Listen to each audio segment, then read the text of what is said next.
also because I have worked and lived for so many years in this beautiful city. So I'm very close to the people as well as to the city itself. Thanks to Laura and the team for inviting me. Sorry for the delay this morning. Now, it has been quite difficult for me to decide on what to speak about today, because when I got the title from Laura, I was thinking, what does this have to do with water? Yeah, because your whole meeting is mainly about water and the different research issues you were looking at. So I'll try to be a little bit more close to your subject area, also because, the WHO Regional Office for Europe, which has 53 European member states, 900 million people, as I said, it stretches from Mongolia down to Portugal, from the east to the west. This is the region we are dealing with, so it's not only European Union, but also all ex-USSR countries which are part of the region. So we have a huge variety of developments also in water and sanitation. Therefore, what I will be talking about is the first issue is a little bit of prospect on what is going to happen on the Sustainable Development Goals, which might be interesting for some of you dealing with this water and sanitation related goal number 6. The second issue is a generic issue, what are the impact of climate change also on water and sanitation as well as on health related aspects. And then what do we do politically speaking in the region as well as World Health Organization? It will be a bit long and you just tell me, cut, okay? How long do I have? 20-25 minutes. Okay, good. Now, why I'm saying this one is that you all are familiar with the Millennium Development Goals, and water and sanitation. Water was one of the MDG 7s, but it was mainly measured in developing countries. What is going to happen with the Sustainable Development Goals, which will be started to be further negotiated in January by all member states of the world, and most likely to be approved in September 2015, is that all countries in the world, not only the developing countries, will need to monitor water and sanitation related aspects within their own countries. Now, in the region I was showing you before, the large region, we still have 67 million people who lack access to sanitation, and 100 million of people who lack piped water on their premises. We also have 10 deaths per day in our region, in the 53 European member states, attributable to water and sanitation. And as the gentleman earlier said, we have a growing problem of chemicals in waters. And I've just mentioned a few of them: arsenic, fluorides, lead, nitrates, common measured ones, but there are definitely many more, as were shown earlier. What we do in the region is we're trying to also estimate the economic cost benefits. So, for example, if we would be improving water and sanitation in Central Asia, in the Caucasus and Central Asia, we could have a gain of 5 times by the health benefits compared to the costs of investment. We work a lot on water safety plans as a public health benchmark in our organization, in particular for our Eastern European member states. And looking at what is expected from all the countries, including the European Union countries, is that universal access to water and sanitation, safe, equitable and affordable, the needs of girls and women to be reflected. So we have in our region many schools which don't have water and sanitation available. Sounds like a joke, but it's reality. 1 out of 10 schools doesn't have water and proper sanitation to their pupils available. I didn't believe those numbers before not seeing actually those presented. We have a regional instrument, and I'm not sure whether you know about it, but we have a protocol on water and sanitation. That protocol on water and sanitation was endorsed in 1999 at the London Ministerial Conference for Environment and Health. It has now 28 countries who have ratified the protocol, and further work is ongoing. But one of the issues which this meeting is also about, it contains a lot on water and sanitation and surveillance systems in the region. So just for your information, keep it in mind when you look at the various issues. There is an instrument. There's not only the water directive, the flood directive, the waste directive, and etc. in this region, but also a protocol on water and health related aspects. Now, I was asked to talk about climate change and health. Okay, so what is the relationship between climate change, water, and health? It's very simple: too little, too much, too dirty. If you keep these three words in your mind, you know what is climate change, how climate change does affect water. It comes actually from the Intergovernmental Panel of Climate Change Force Assessment report, where I had the luxury to be the CLA of the health chapter in 2007. What does this mean? We will observe, because of the changing climate, we might be observing changes in the average conditions, changes in the intensity, in the return periods, for example, of flooding, in the duration, in the timing of transitions, in the duration, I said already, in the interannual connections, in the average system conditions, and the state levels of the system. So this is just an idea on the fluctuations which a change in the climate system might bring to water and sanitation. The most prominent, the most known one is the influence on less time between extreme events and more intense extreme events. The left slide from IPCC 2012 on extreme events, the SREX report, shows the projected return periods for the maximum daily temperature that was exceeded on average once during a 20-year period in the late 20th century. As you can see in the European region, there's quite some intense efforts ongoing, and similar in different parts of the world on return periods on daily precipitation even that exceeded a certain average. But there are many more issues in climate change which are where more science is now available. First one is ocean warming. Okay, ocean warming dominates the increase in the energy stored in the system. So it's virtually certain that the upper ocean system has been warming, the upper ocean has been warming over the last 30 years. And it is projected to further continue to warm.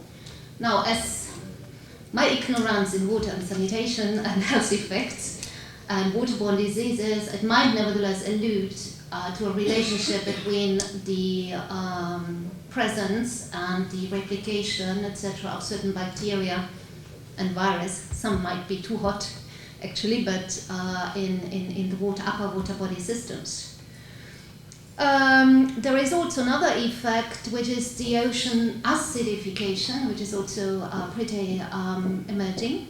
So carbon dioxide concentration have increased by 40% since pre-industrial times, and 30% has been absorbed by the ocean systems. This has been leading to an ocean acidification effect. Does this have an effect on water, bacteria, protozoa? What effect does it have on the nutrition cycle, etc., etc.? I don't know. Well, you guys are the experts here in the room. There's also a direct relationship, indirect relationship between between temperature and enteric diseases. Just a few of the studies we carried out between 2000 and 2010 to rush up. There's a clear temperature relationship with Salmonella, with Campylobacter, with Cryptosporidiosis, with Escherichia coli. They all need an optimum temperature to replicate much better. This is outside air temperature. So based on that relationship, we are estimating the percentage of the relative risk and the percentage of increase of the different diarrheal diseases attributable to those different of those factors. For Europe, we estimated, for example, for Salmonella, 2 to 10% of increase of number of Salmonella cases with 1 degree increase of temperature above the average temperature. Just an example, okay? Further, the other issues is there will be an aid for changes in water resource management practices and the reliance on safe reuse of wastewater, desalinization practices, and the increasing resilience of some supply systems might be needed to be increased, in particular in the water-stressed areas. So we need to consider those aspects also. Okay, climate change I skip because otherwise I run out, right? Two issues here. Widespread effects have been observed in every continent in the world. And those are ranging from human and managed systems, in systems like physical systems, ice cap melting, for example, and systems and other natural systems, as I was mentioning. And those have been observed, for example, on crop yields. You can see this, negative effects have been observed on heat waves and flooding events, on other hazards and other stresses, people living in poverty, particularly affected, and violence and conflicts are increasing because of some climate-related factors, and there's some high agreement. There's also high agreement on what was done by Steve Schneider. Steve worked in Stanford University, and was the editor of Climate Change. And Steve put together the so-called burning embers, which have now changed over time, but the impacts of climate change are non-linear, but they can be very complex depending on whether they are affecting a unique system or whether they are affecting multiple systems, and whether the distribution of the impacts is large. And where we are today is, we can't escape on where we are now in terms of unique ecosystems already affected. Extreme events are already occurring, and even if we are at 2 degrees, which is the limit which has been given by the policy regulations in some countries, let's put it like that, we will be facing impacts, particularly with regard to ecosystem changes and with regard to extreme events, as well as the distribution of impacts. I skipped this one. This shows that adaptation is possible in many places, but not everywhere. There are places in the world where adaptation means to get rid of the effects, to overcome the effects, to prevent any effects of climate change occurring. There are some places in the world where you can't anymore reduce the impacts which are already occurring, such as some unique threatened ecosystems, or some places in the polar regions. So any effort now is, sorry if I say this, but that's blunt scientific research. While there are a number of areas where actually you can do quite a lot, and one of the areas you can do a lot is on vector-borne diseases. By preventing vector-borne diseases to occur, you can actually prevent a lot of the health effects, and it's easy. It's basic science of 1850 on how to get rid of vector-borne diseases, even malaria or dengue or other vector-borne diseases. So there you can actually do a lot. Yeah, so just if somebody comes up with that, remember it. Another scientific question we do have is how much of the climate change health effects can be attributed to climate change. There's a long debate in the Intergovernmental Panel on Climate Change on what is detection and what is attribution. And if I pose you the question, in the Russian fires in 2010, we had approximately 11,000 excess deaths related to the combination of the fires and the 2 months of heat waves. If the risk of such an event is raised by 5-fold under climate change, what is the probability that this particular heat wave event was due to climate change? You're a good scientist. Okay? 80% would be the answer. Don't ask me to do the calculations. So, it is likely that the Moscow heat wave and fires and the deaths that follows were caused 80% by climate change. Now, not everybody, this is tricky science here, but not everybody, of course, does accept this logics behind. But this has been a lot on how we have started to move, also because we are applying the precautionary principle that we don't want actually an effect occurring, and as long as we can prevent, we would like to prevent. Another issue is that is Paracelsus. The dose makes the poison, but in the case of climate change, it's actually the rate that makes exposures more or less harmful. And there are many effects already occurring. Heat tolerance, for example. There is a thermophysiological limit on what the body can actually support in terms of heat load. And there's physiothermological studies now on how much a worker outside can be exposed to heat, and for how long, and which breaks a bus driver, for example, in Sudan, just to give you an example, should be taking. So there are also thermophysiological limitations to how much the body can be exposed to heat. There's actually now a map available, which I haven't downloaded yet, where you can actually see which are the areas where actually thermophysiologically speaking you will not be able to work anymore, or even you have to go down with the working hours in your place. Okay, now the health impact of climate change. With a high confidence, we have injuries and so forth from extreme heat, from air pollution, undernutrition in developing countries, food, water, vector and rodent-borne diseases, and the labor capacity due to heat is the highest evidence we found in the Intergovernmental Panel of Climate Change. I skip all this data, you can have it all in the presentation, but I just want to go to this one, which is our recent estimations showed that 250,000 deaths are caused by climate change in the year 2030 annually, the year 2030 to the year 2050, which corresponds to 2 to 4 billion US dollars per year. And if you look at the present, which is the upper things, you can see that's mainly nowadays the heat exposure which is causing a problem. But if you go further on, it is not only the heat exposure, it's a variety of exposures which might be causing significant problems. To many of this we can be adapting, so we can be preventing, I made this point earlier, however not all of it. Some areas were much better, but like thermophysiological heat-related exposures, either you move away or anything, yeah? Okay, so that's something important to say. All these risks have been assessed on exposures which are very familiar to the health community.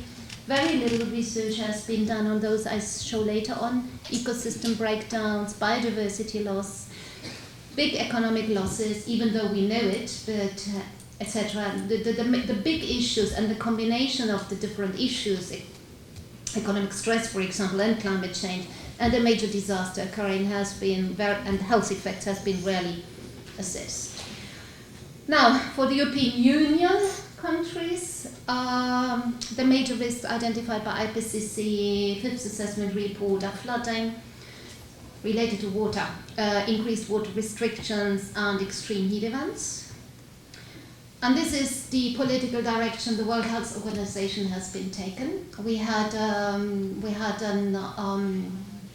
executive board resolution and the World Health Assembly resolution in 2008. All member states, including a fabulous intervention from Italy, from more recently from the UK, etc., supported this World Health Assembly resolution, which urges all member states' ministries of health to further engage into the prevention of health effects of climate change. In the European region, we do have European ministerial conferences, and the last, which was in Parma, endorsed the so-called commitment to act, and it has 5 main action points. Action point number 1, health in all adaptation and mitigation policies. There are some actions which are taken by the climate change community which might be hazardous to human health. Okay, and so we have to lobby for those effects which are positive. The second area is strengthening health systems, which is under adaptation. The third one is raising awareness and building capacity. The fourth one is greening our health and environmental system, so our own engagement in reducing greenhouse gas emissions. And the fifth one is sharing lessons and results between member states, cross member states, between scientific groups and so forth. Quick key questions here is what new, what better, what more? Wherever we are, because we have an enormous amount of knowledge. We just, in some areas we just need to do a bit more, or in some other areas a bit better or new. So, and if you go to health systems, the answer also relationship to Ebola, health services, universal access, and again health services with universal access, and again health services with universal access. particularly for our developing countries, the adaptation measure to take, and then specific measures on anticipation of effects, surveillance and preparedness for climate-sensitive disease, and some new drug and vaccine development. This is in the health community, yeah? And in terms of this is much too long. You get this, you can have this presentation. The health co-benefits, what are we proposing? First of all, renewable energy. Access to renewable energy in healthcare in our remote areas. I mean, if some of the African villages would have energy available, I mean, definitely they could have saved some lives and early, even in this Ebola epidemic now, intervened much earlier. So, renewable, as I was saying already. And then to lobby for those actions which do have a win-win-win-win in terms of reducing air pollution. Air pollution is currently killing 7 million people a year in our world, particularly in Asia, but also European countries are not spared. Again, there's another issue which is in the IPCC chapter, providing universal access to reproductive health services as a means of mitigation, population control, with other words, eating less red meat, decarbonize the transport system through more public and efficient transport. Will impact be offset by economic growth? The health impacts will be reduced for the non-poor, so us who are already better on will be benefiting at the end of the day with some interventions, but it will not be eliminated. Climate change substantially reduces the potential for health and development in a richer world. If economic growth does not reach the poor, no offset through growth, as the IPCC final results. And as I was saying, in the European region, we have a long political process starting in 1989 in the Frankfurt Charter. Already we talk about climate change. 1999, we called for the first working group led by the United Kingdom on climate change and health. In 2010, the Parma Commitment, and then in 2016, this is the Parma Commitment I was talking about. The Parma Commitment is followed now by a working group on health in climate change that is led by the Department of Health of the United Kingdom and the Ministry for Environment of Germany. So two strong allies, and it has 38 ministries of health and environment be present, plus 8 between UN agencies and European Union agencies, and we are following up a lot implementation of these 5 commitments to act. And here you see where we are. 50% of our countries have developed national adaptation strategies. Italy does not. Correct? Yes. Good. Okay. Now, but the 50% I'm looking at, yes. The 50%, Germany does not either, so don't worry. The 50% I'm looking at is having a health component. In some cases, that health component is like 1 page. In some cases, it's a real issue. In 22 countries, it's really addressing like strengthening surveillance, improving health systems, insurance, vaccines, just to give you, setting up a cross-cutting ministerial working group on the subject. So in some countries, it's really very strong. Now, the best is the governance. In all the countries we have in 53 European member states, we do have one responsible organization on climate change. And guess who this is? In 90% of the countries? Just a guess. Who is the responsible for climate change in your country? Ministry for Environment. Okay. Or on the negotiations, the Ministry for Foreign Affairs. And now they are coming more and more into the game. Mm-hmm. So the issue is, it depends on whether health is included in the adaptation strategies. It's depending on the relationship between the health ministries and the environment ministries. You can track it down all along the line, everywhere you are. It's marvelous. Yeah. So this is one of the reasons on why health is not so prominent in the climate negotiations. Actually, if you look, the new draft agreement is under negotiation. Has just been the first ADP meeting has just been last week in Bonn. And it's expected in Paris to have a final agreement, a new agreement on climate change, where hopefully countries will be lobbying for a 40-60% of reduction of greenhouse gas emissions. But health so far is not a strong driver, mainly because the health ministries haven't been loud enough in making their points on how serious the issue is, how many people could be affected or are affected, and what to do concretely about it. Yeah, and here you can see all this information. We have an information platform on climate change in health. It's www.euro.who.int/climate change. And here you see all the international, whatever you have, I mean, whatever is at the moment happening from our office and with our 38 member states, the Working Group on Health and Climate Change. So if you're interested, contact us. And yeah, here I close. So I don't know whether that has been useful as a flagship. Maybe more useful would have been the water protocol, but I'm sure I can refer to my colleague Oliver Schmoll, who is dealing with the water protocol, if you require more information on that one. Thanks very much.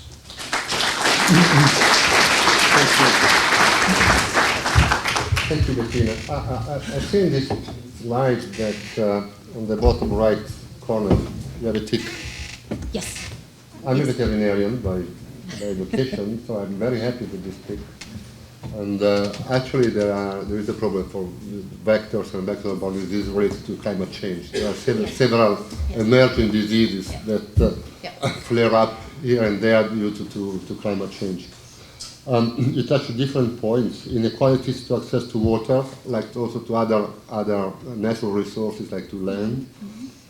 Then the diseases derived from not having access to safe water, and the problem of water sanitation, the climate change with extreme events that are more and more frequent and are specific to certain regions. And then you mentioned adaptation, and then one of the last slides there was resilience also, which is a sort of more flexible word to say adaptation, resilience, to cope with the new challenge that climate poses to us. And then you say the global warming, which calls also for global warming. You know, global warming and global warming. And then you say that the Ministry of Health is not powerful enough. It doesn't have the power, or it doesn't, up to now, understood enough to promote what is the effect of climate change on health in the public sector. Okay. Now, open to the floor for the questions. Yes, please. It's not a question, just a bit of information. National Methodology of Adaptation to Climate Change we will publish in a few days. We are before German, probably.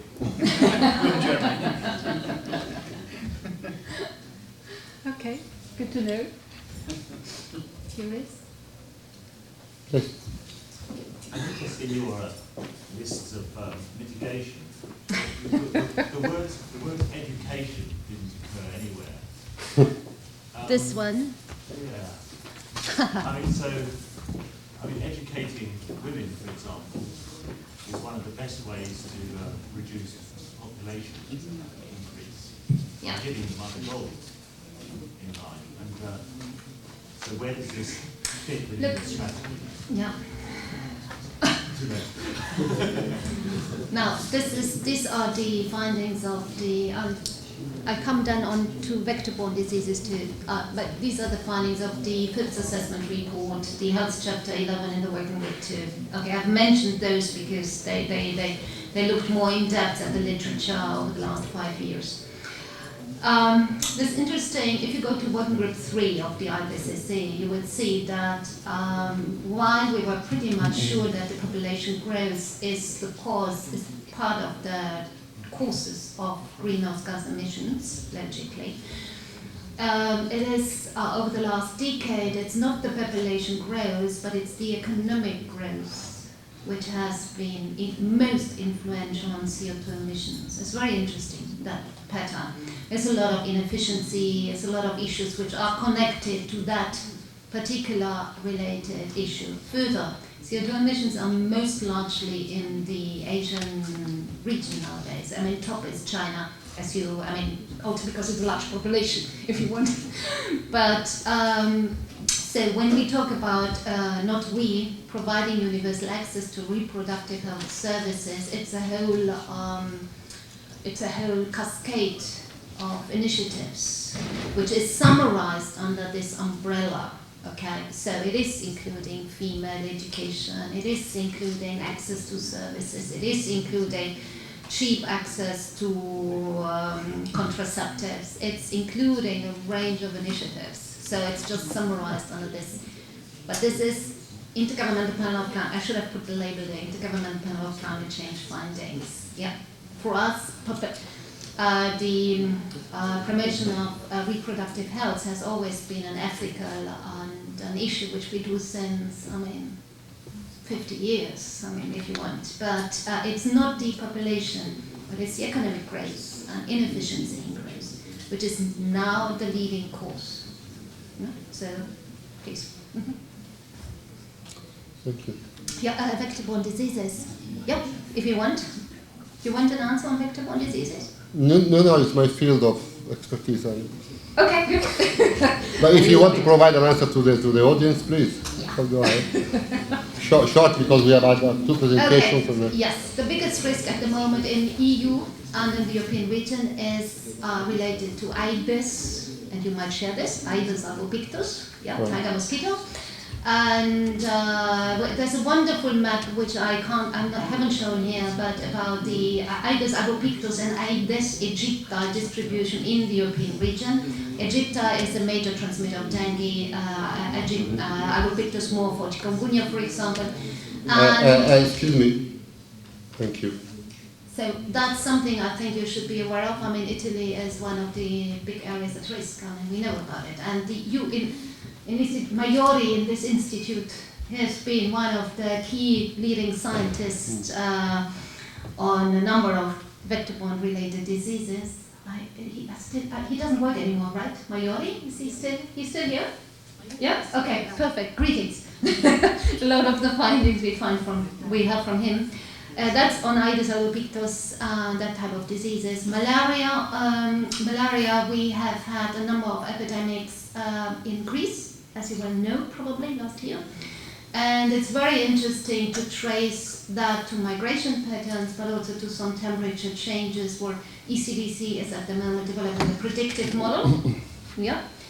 Leishmania is another. Leishmania is sandfly bull disease, is another of the diseases which is on our high top priority list, and it's a major issue in the areas east of the region, Turkey and the Caucasus, particularly in rural communities. And it's a really growing problem despite the economic costs, and it's a growing problem in children affected.